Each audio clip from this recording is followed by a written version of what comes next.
28 जून 2026 आज की जो की लर्निंग है वो मेरी इस तरह से बनी। पहला था वो है कि जो ज़िंदा रहने का जो सामान है वो शरीर के लिए यूज़ होता है। तो शरीर की ज़रूरतें पूरी करना भी मेरा कर्तव्य है और इसके लिए जो भी सुविधाएं रिक्वायर्ड हैं उनको पाना मेरी ज़रूरत है, जो कि मैं अपने श्रम से पा सकता हूँ, मेरी मेहनत से पा सकता हूँ और श्रम मूल्य पा सकता हूँ।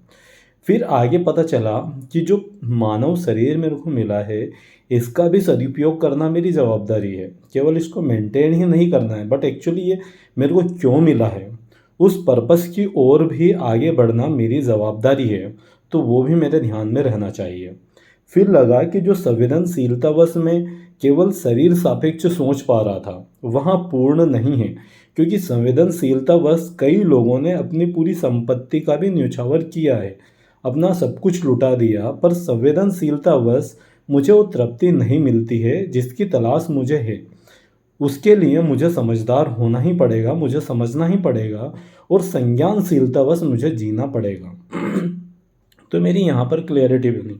यहाँ पर यह भी क्लैरिटी बनी कि अभी तक जो भी चलता आ रहा था, समाज में जो भी चलता आ रहा था, पहले उपदेश चल रहे थे, उसके बाद जो है भौतिकवाद पे आए, तो इस कारण से मेरा बहुत ज़्यादा जो अट्रैक्शन है वहाँ भौतिकवाद से सम्मिलित हो गया है, क्योंकि मेरा जो पढ़ना हुआ वो भौतिकवाद से रिलेटेड हुआ, जो मेरा सोचना हुआ वहाँ जो है उपदेश पहले चलते थे वैसा सोचना हुआ।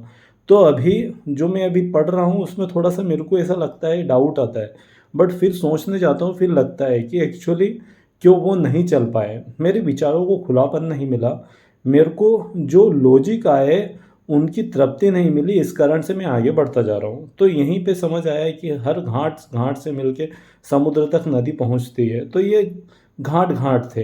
तो ये अगला पड़ाव है जो मैं ट्राई कर रहा हूँ। मुझे यहाँ ये भी समझ आया कि जो विचार है वो तो उटपटांग आएँगे, जब तक कि मुझे समाधि नहीं मिल जाती, तब तक उटपटांग विचार आएँगे, इसमें कोई संदेह नहीं है।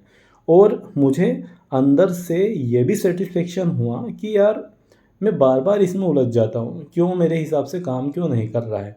वो तो उससे एक ऐसा लगता है कि जो आदेशात्मक है और जो मैं पुरानी वापस की दूसरों की अयोग्यता से प्रभावित हो जाता हूँ और मेरे हिसाब से दूसरों को चलाना चाहता हूँ, नियंत्रित करना चाहता हूँ, बट मैं खुद दूसरे के नियंत्रण से नहीं चलना चाहता, तो दूसरा भी मेरे नियंत्रण से कैसे चलेगा? उसकी समझ है, उसके समझ के अकॉर्डिंग वो कार्य कर रहा है, तो मेरा जो कर्तव्य वो ये है कि उसकी समझ में मैं किस तरह से सहयोग दे पाऊँ, ना कि मेरे विचारों के अकॉर्डिंग जो सही है उसके अकॉर्डिंग उसको चलाऊँ। तो मुझे ये यहाँ पर क्लैरिटी मिली और ये बार-बार ऐसा होता है मेरे साथ। तो ये मेरे को आज समझ आया और आज जो मेरे को समझ आया वो ये भी समझ आया कि भौतिक जगह पर मेरे अंदर कंपैरिज़न होता है।